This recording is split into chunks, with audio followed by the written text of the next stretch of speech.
இன்றைய முக்கிய செய்திகள். டெல்லி, குஜராத், ஹரியானாவில் காங்கிரஸ், ஆம் ஆத்மி இடையே தொகுதி உடன்பாடு. சுமூக முடிவு எட்டப்பட்டதால் வலுப்பெறும் இந்தியா கூட்டணி. சாதிவாரி கணக்கெடுப்புக்கு தமிழ்நாடு அரசு எதிரானது அல்ல, மத்திய அரசை தொடர்ந்து வலியுறுத்தி வருவதாக ஸ்டாலின் விளக்கம். தமிழ்நாட்டின் அனுமதியின்றி மேகதாதுவில் ஒரு செங்கலை கூட கர்நாடகா வைக்க முடியாது. சட்டப்பேரவையில் துரைமுருகன் திட்டவட்டம். ராமேஸ்வரத்தைச் சேர்ந்த மேலும் ஒரு மீனவருக்கு சிறை தண்டனை. இலங்கை நீதிமன்றத்தின் தீர்ப்பால் மீனவ கிராமங்களில் கொந்தளிப்பு.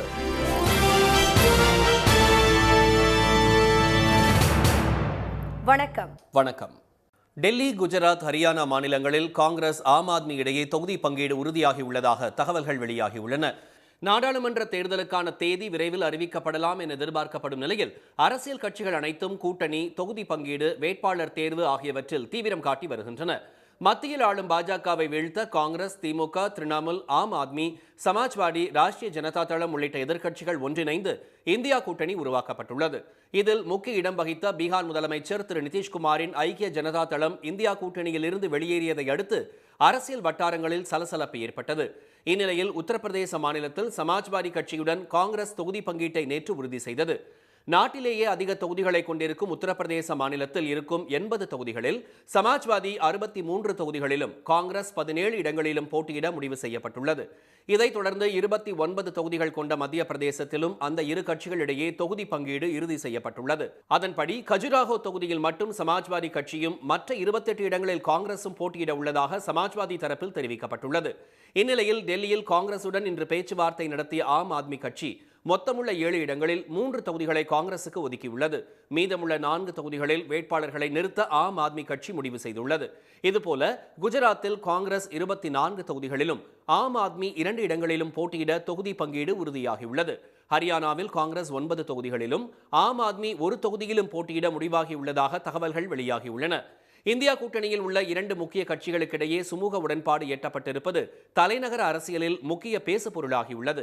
இதற்கிடையே டெல்லி அரசின் புதிய மதுபான கொள்கை முறைகேடு தொடர்பான பண மோசடி வழக்கில் திரு கெஜ்ரிவாலுக்கு 7வது முறையாக மீண்டும் இன்று சம்மன் அனுப்பியுள்ள அமலாக்கத்துறை வரும் 26ஆம் தேதி ஆஜராகுமாறு தெரிவித்துள்ளது. ஜாதிவாரி கணக்கெடுப்புக்கு அரசு எதிரானது அல்ல என்றும் அதற்கு சாதகமாகத்தான் செயல்பட்டுக் கொண்டிருப்பதாகவும் முதலமைச்சர் திரு மு.க. ஸ்டாலின் தெரிவித்துள்ளார். சட்டப்பேரவையில் இன்று கேள்வி நேரம் முடிந்ததும் ஜாதிவாரி கணக்கெடுப்பு தொடர்பாக பேச பாமக உறுப்பினர்கள் அனுமதி கோரினர். அப்போது பேசிய பேரவைத் தலைவர் திரு அப்பாவு, இந்திய அரசியலமைப்பு சட்டத்தின்படி ஒன்றிய அரசுதான் 10 ஆண்டுகளுக்கு ஒருமுறை மக்கள் தொகை கணக்கெடுப்பை நடத்த வேண்டும் என்பதை முதலமைச்சர் அழுத்தம் திருத்தமாக தெரிவித்துள்ளதாக கூறினார். சம்பந்தப்பட்ட அமைச்சகங்களுக்கு கடிதம் எழுதி உடனடியாக கணக்கெடுப்பை நடத்த முதலமைச்சர் வலியுறுத்தியுள்ளதாகவும் அவர் தெரிவித்தார். பாமகவின் கருத்தை தான் முதலமைச்சரும் அரசும் உறுதிப்படுத்தியுள்ளதாகவும், ஒத்த கருத்துடன் உள்ளதால் பாமக உறுப்பினர்கள் இருக்கையில் அமர வேண்டும் என்றும் திரு அப்பாவு கேட்டுக்கொண்டார். ஆனால் அதனை ஏற்க மறுத்த பாமக உறுப்பினர்கள் தொடர்ந்து அனுமதி கோரினர். அப்போது பேசிய ஸ்டாலின், ஜாதிவாரி கணக்கெடுப்பு குறித்து ஏற்கனவே இந்த அவையில் பலமுறை பேசப்பட்டுள்ளதாகவும் பட்ஜெட்டில் குறிப்பிடப்பட்டுள்ளதாகவும் சுட்டிக்காட்டினார். இது தொடர்பாக தம்மை சந்தித்து பேசிய பாமக நிறுவனர் டாக்டர் ராமதாஸ், தலைவர் டாக்டர் அன்புமணி, திரு ஜி.கே. மணி, தமிழக வாழ்வுரிமை கட்சி தலைவர் திரு வேல்முருகன் உள்ளிட்டோருக்கு விளக்கம் அளித்துள்ளதாகவும், ஜாதிவாரி கணக்கெடுப்புக்கு தாங்கள் எதிரானவர்கள் அல்ல என்றும் திரு ஸ்டாலின் கூறினார். நீங்கள் சொல்கிற கொள்கையிலே நாங்கள் எதிராளிகள் அல்ல, உங்களுக்கு சாதகமாகத்தான் நாங்கள் இருந்து கொண்டிருக்கிறோம். எனவே இந்த விளக்கத்திற்கு பிறகு நீங்கள் என்ன முடிவெடுத்தாலும் அதற்கு நான் ஏதும் தடை சொல்ல விரும்பவில்லை. இதைத் தொடர்ந்து சட்டப்பேரவையிலிருந்து பாமக உறுப்பினர்கள் வெளிநடப்பு செய்தனர். பின்னர் செய்தியாளர்களிடம் பேசிய அக்கட்சியின் சட்டமன்ற குழு தலைவர் திரு ஜி.கே. மணி, ஜாதிவாரி கணக்கெடுப்பை தமிழ்நாடு அரசே எடுக்க வேண்டும் என்று கூறினார். ஜாதிவாரி கணக்கெடுப்பு நடத்தப்பட்டால்தான் எண்ணிக்கைக்கு ஏற்ப அனைத்து சமூகத்தினருக்கும் இடஒதுக்கீடு கிடைக்கும் என்றும் அவர் தெரிவித்தார். தமிழ்நாட்டின் அனுமதியை பெறாமல் மேகதாது அணைக்கு ஒரு செங்கலை கூட கர்நாடக அரசால் எடுத்து வைக்க முடியாது என அமைச்சர் திரு துரைமுருகன் தெரிவித்துள்ளார். சட்டப்பேரவையில் இன்று கேள்வி நேரம் முடிந்ததும் காவிரியின் குறுக்கே கர்நாடக அரசு மேகதாது அணை கட்டுவது தொடர்பாக எதிர்க்கட்சித் தலைவர் எடப்பாடி திரு பழனிசாமி உள்ளிட்டோர் கவனஈர்ப்பு தீர்மானம் கொண்டு வந்தனர். தீர்மானத்தின் மீது பேசிய எடப்பாடி திரு பழனிசாமி 28வது காவிரி மேலாண்மை ஆணைய கூட்டத்தில் நடைபெற்ற சம்பவங்கள் வேதனை அளிப்பதாகவும், அதிமுக ஆட்சியின் போது மேகதாது விவகாரத்தில் மத்திய அரசு மற்றும் கர்நாடக அரசை கடுமையாக எதிர்த்ததாகவும் கூறினார். தமிழ்நாடு அரசு உடனடியாக நடவடிக்கை எடுக்காவிட்டால் கர்நாடக அரசு மேகதாதுவில் அணை கட்டும் சூழல் உருவாகும் என்றும் அவர் தெரிவித்தார். தொடர்ந்து பேசிய மனிதநேய மக்கள் கட்சி உறுப்பினர் திரு ஜவாஹிருல்லா, கர்நாடக அரசு அணை கட்டுவதை தடுப்பதற்கு ஆக்கப்பூர்வமான நடவடிக்கைகளை அரசு எடுக்க வேண்டும் என கேட்டுக்கொண்டார். மேகதாது விவகாரம் தொடர்பாக சட்டப்பூர்வமான நடவடிக்கை எடுக்க உச்சநீதிமன்றத்தை அரசு அணுக வேண்டும் என இந்திய கம்யூனிஸ்ட் கட்சி உறுப்பினர் திரு ராமச்சந்திரன் கூறினார். அடுத்து பேசிய பாமக உறுப்பினர் திரு ஜி.கே. மணி, மேகதாது அணை விவகாரத்தில் அரசு போர்க்கால அடிப்படையில் நடவடிக்கை எடுக்க வேண்டும் என கேட்டுக்கொண்டார். கர்நாடகாவில் ஆட்சி மாற்றம் ஏற்பட்ட பின் அணை கட்ட தீவிரம் காட்டப்படுவதாக பாஜக உறுப்பினர் திருமதி வானதி சீனிவாசன் கூறினார். உறுப்பினர்களின் கருத்துக்கு பதிலளித்த நீர்வளத்துறை அமைச்சர் திரு துரைமுருகன், காவிரி ஆணையமே கூடாததால் அதிமுக ஆட்சியில் எந்த பிரச்சனையும் வரவில்லை என்று கூறினார். கடந்த 1ஆம் தேதி நடைபெற்ற காவிரி மேலாண்மை ஆணைய கூட்டத்தில் மேகதாது குறித்து விவாதிக்க தமிழ்நாடு அரசு கடும் எதிர்ப்பு தெரிவித்ததாகவும் அதனை மீறியே விவாதம் நடைபெற்றதாகவும் அவர் தெரிவித்தார். எனினும் தமிழ்நாட்டின் ஒப்புதல் பெறாமல் ஒரு செங்கலை கூட கர்நாடக அரசால் எடுத்து வைக்க முடியாது என்று திரு துரைமுருகன் கூறினார். இவர்களுக்கு CWDக்கு அனுப்பி விடுவதாலேயே கூட இது திட்டம் நிறைவேற முடியாது. பிறகு அவர்கள் ஃபாரஸ்ட் டிபார்ட்மெண்ட்ல பர்மிஷன் வாங்கணும், அதற்கு பிறகு என்வாயர்மெண்ட்ல வாங்கணும். இவ்வளவு வாங்கினாலும் கூட அந்த தமிழ்நாட்டினுடைய இசைவை பெறாமல் அவர்கள் ஒரு செங்கல்லை கூட எடுத்து வைக்க முடியாது என்பதை ஆணித்தரமாக இந்த அவையில் நான் தெரிவிக்கிறேன். திரு துரைமுருகனின் பதில் திருப்தி அளிக்கவில்லை என கூறி அதிமுக உறுப்பினர்கள் அவையிலிருந்து வெளிநடப்பு செய்தனர். பின்னர் செய்தியாளர்களிடம் பேசிய எடப்பாடி திரு பழனிசாமி, மேகதாது அணை கட்டப்பட்டால் டெல்டா மாவட்டம் பாலைவனமாகிவிடும் என்று எச்சரித்தார். ஒருவேளை மேகதாது அணை கட்டப்பட்டு விட்டால் மேட்டூருக்கு தண்ணீர் வராமல் வறண்டு போய்விடும், டெல்டா மாவட்டம் பாலைவனமாகிவிடும். காவிரி மேலாண்மை ஆணைய கூட்டத்தில் என்ன நடந்தது என்ற விவரத்தை இதுவரையில் அரசு வெளியிடவில்லை என்றும் எடப்பாடி திரு பழனிசாமி தெரிவித்தார். எல்லை தாண்டி மீன் பிடித்ததாக கைது செய்யப்பட்ட ராமேஸ்வரம் மீனவர்களில் மேலும் ஒருவருக்கு 6 மாதம் சிறை தண்டனை விதிக்கப்பட்டுள்ளதால் தமிழக மீனவ கிராமங்களிடையே கொந்தளிப்பு நிலவுகிறது. தமிழக மீனவர்கள் மீதான இலங்கை கடற்படையினரின் தாக்குதல் தொடர்கதையாகி வருகிறது. சிறைபிடிப்பு, விரட்டியடிப்பு, வலைகளை அறுத்தெறிந்து அட்டூழியம் என இலங்கை கடற்படையினரின் அத்துமீறல்கள் தொடர்ந்து நடப்பதால் மீனவர்களின் வாழ்க்கை எப்போதும் வேதனை நிறைந்ததாகவே நீடிக்கிறது. கடந்த 5ஆம் தேதி 2 விசைப்படகுகளை சிறைபிடித்த இலங்கை கடற்படை 23 மீனவர்களை கைது செய்தது. இது தொடர்பான வழக்கை விசாரித்த இலங்கை ஊர்காவல்துறை நீதிமன்றம் 20 பேர் மட்டும் விடுதலை செய்தது. 2வது முறையாக எல்லை தாண்டி மீன்பிடித்தது உள்ளிட்ட காரணங்களுக்காக 3 பேருக்கு சிறை தண்டனையும் 2 விசைப்படகுகளை அரசுடைமையாக்கவும் நீதிமன்றம் உத்தரவிட்டது. இதனை கண்டித்து ராமேஸ்வரம் மீனவர்கள் கடந்த ஞாயிறு முதல் காலவரையற்ற வேலை நிறுத்தத்தில் ஈடுபட்டுள்ளனர். இந்நிலையில் ராமேஸ்வரத்தை சேர்ந்த மேலும் ஒரு மீனவருக்கு இலங்கை நீதிமன்றம் 6 மாதம் சிறை தண்டனை வழங்கி தீர்ப்பு அளித்ததால் பதற்றம் அதிகரித்துள்ளது. கடந்த 8ஆம் தேதி கைதான 19 மீனவர்கள் சிறையில் இருந்து இன்று நீதிமன்றத்தில் ஆஜர்படுத்தப்பட்ட நிலையில் அவர்களில் 18 பேரை மட்டும் விடுதலை செய்த ஊர்காவல்துறை நீதிமன்றம் ஜான்சன் என்ற மீனவருக்கு 6 மாதம் சிறை தண்டனை வழங்கியது. மேலும் மீனவர்களின் விசைப்படகு ஒன்றை அரசுடைமையாக்கவும் நீதிமன்றம் உத்தரவிட்டது. இலங்கை நீதிமன்றத்தின் இந்த உத்தரவு மீனவ கிராமங்களில் கொந்தளிப்பை ஏற்படுத்தியுள்ளது.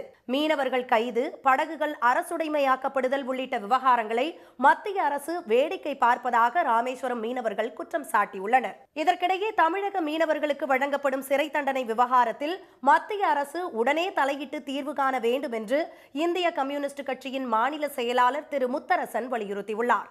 இலங்கை அரசின் அடாவடியால் நாளையும் நாளை மறுதினமும் கச்சத்தீவில் நடைபெறும் புனித அந்தோணியார் திருவிழாவை புறக்கணிக்க வேண்டிய நிலைக்கு மீனவர்கள் தள்ளப்பட்டுள்ளதாக அவர் கூறியுள்ளார். தமிழக மீனவர்கள் ஒட்டுமொத்தமாக போராட்டக்களம் இறங்க வேண்டிய அவசியம் ஏற்பட்டுள்ளது என்பதை மத்திய அரசுக்கு சுட்டிக்காட்ட விரும்புவதாக திரு முத்தரசன் தெரிவித்துள்ளார். இனி வருவது செய்தி துளிகள். திருச்செந்தூர் அருகே உள்ள குலசேகரன் பட்டினத்தில் 2233 ஏக்கரில் இஸ்ரோ சார்பில் அமைக்கப்பட்டுள்ள ராக்கெட் ஏவுதளத்திற்கு வரும் 28ஆம் தேதி பிரதமர் திரு மோடி அடிக்கல் நாட்டுகிறார். புதிதாக கட்டப்பட்டுள்ள பாம்பன் பாலத்தையும் அவர் திறந்து வைக்கிறார். இதற்காக 28ஆம் தேதி தூத்துக்குடி வஉசி துறைமுக வளாகத்தில் நடைபெறும் விழாவில் அவருடன் முதலமைச்சர் திரு மு.க. ஸ்டாலின் கலந்து கொள்கிறார். திரு மோடி தமது பயணத்தின் போது பல்லடம் மற்றும் நெல்லையில் நடைபெறும் பாஜக பொதுக்கூட்டங்களிலும் கலந்து கொள்கிறார். பிரதமர் தமிழகம் வருவதை முன்னிட்டு பாதுகாப்பு ஏற்பாடுகள் பலப்படுத்தப்பட்டுள்ளன. ஜம்மு காஷ்மீர் முன்னாள் ஆளுநர் திரு சத்யபால் மாலிக் தொடர்புடைய 30 இடங்களில் சிபிஐ அதிகாரிகள் சோதனை நடத்தினர். காஷ்மீர் ஆளுநராக இருந்த சமயத்தில் நீர்மின் திட்டத்திற்கான ஒப்பந்தம் வழங்கியதில் ஊழல் நடைபெற்றதாக எழுந்த குற்றச்சாட்டில் இந்த சோதனை நடத்தப்பட்டதாக கூறப்படுகிறது. திரு சத்யபால் மாலிக் துணை ராணுவ படையினர் 40 பேர் பலியான புல்வாமா தாக்குதல் சம்பவம் தொடர்பாக பிரதமர் திரு மோடி மீது புகார் கூறியவர் என்பது குறிப்பிடத்தக்கது. மேற்கு வங்க மாநிலத்தில் உள்ள சிலிகுரி உயிரியல் பூங்காவிற்கு கொண்டுவரப்பட்ட அக்பர், சீதா ஆகிய 2 சிங்கங்களுக்கும் பெயரை மாற்றுமாறு மாநில அரசுக்கு கொல்கத்தா உயர்நீதிமன்றம் உத்தரவிட்டுள்ளது. சீதா என்ற பெயர் வைத்திருப்பது மத உணர்வுகளை புண்படுத்துவதாக விஸ்வ இந்து பரிஷத் சார்பில் தொடரப்பட்ட வழக்கை விசாரித்த நீதிபதி திரு சௌகதா பட்டாச்சாரியா அமர்வு மரியாதைக்குரியவர்களின் பெயரை விலங்குகளுக்கு சூட்ட வேண்டாம் என்று அறிவுறுத்தியுள்ளது. டெல்லி அருகே விவசாயிகள் நடத்தி வரும் போராட்டம் தொடர்பான செய்திகளை வெளியிட்ட வலைதள கணக்குகளை உடனடியாக முடக்காவிட்டால் அதிகபட்ச அபராதம் உள்ளிட்ட கடுமையான நடவடிக்கை எடுக்கப்படும் என எக்ஸ் வலைதளத்துக்கு மத்திய அரசு உத்தரவிட்டதை அடுத்து அவை தற்காலிகமாக மூடப்பட்டன. இந்த நடவடிக்கையில் தங்களுக்கு உடன்பாடில்லை என்று எக்ஸ் வலைதள நிர்வாகம் தெரிவித்துள்ளது.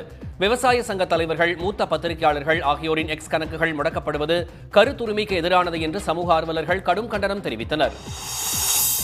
பிரதமர் சுகாதார காப்பீட்டுத் திட்டத்தின் கீழ் வழங்கப்பட வேண்டிய 300 கோடி ரூபாய்க்கும் மேற்பட்ட நிலுவைத் தொகையை உடனே வழங்க வலியுறுத்தி குஜராத் மாநிலத்தில் இயங்கி வரும் தனியார் மருத்துவமனைகள் போராட்டத்தில் குதித்துள்ளன.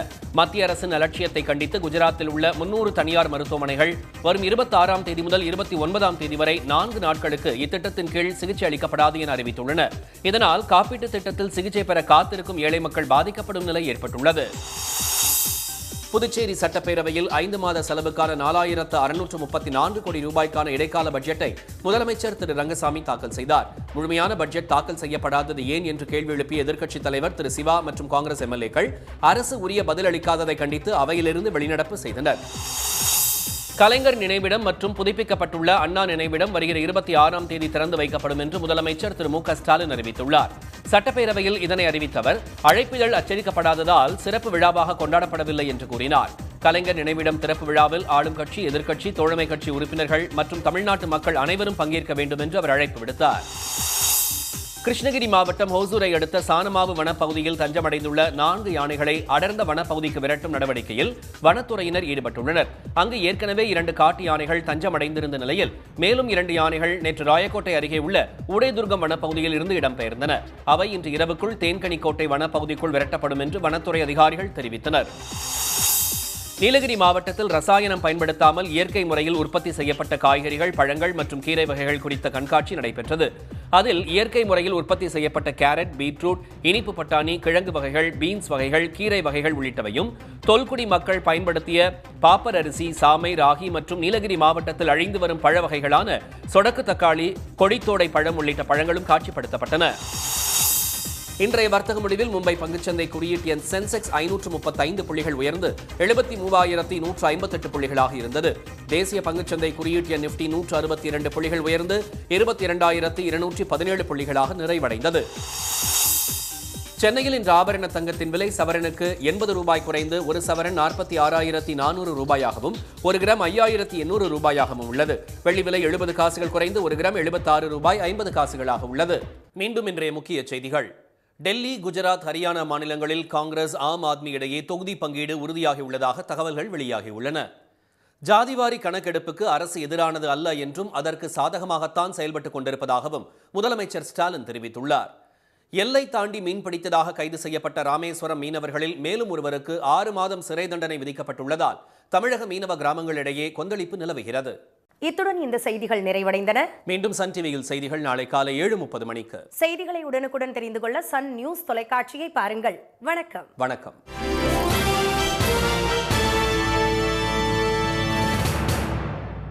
உடனுக்குடன் செய்திகளை தெரிந்து கொள்ள சன் நியூஸ் பெல் ஐகானை கிளிக் பண்ணுங்க.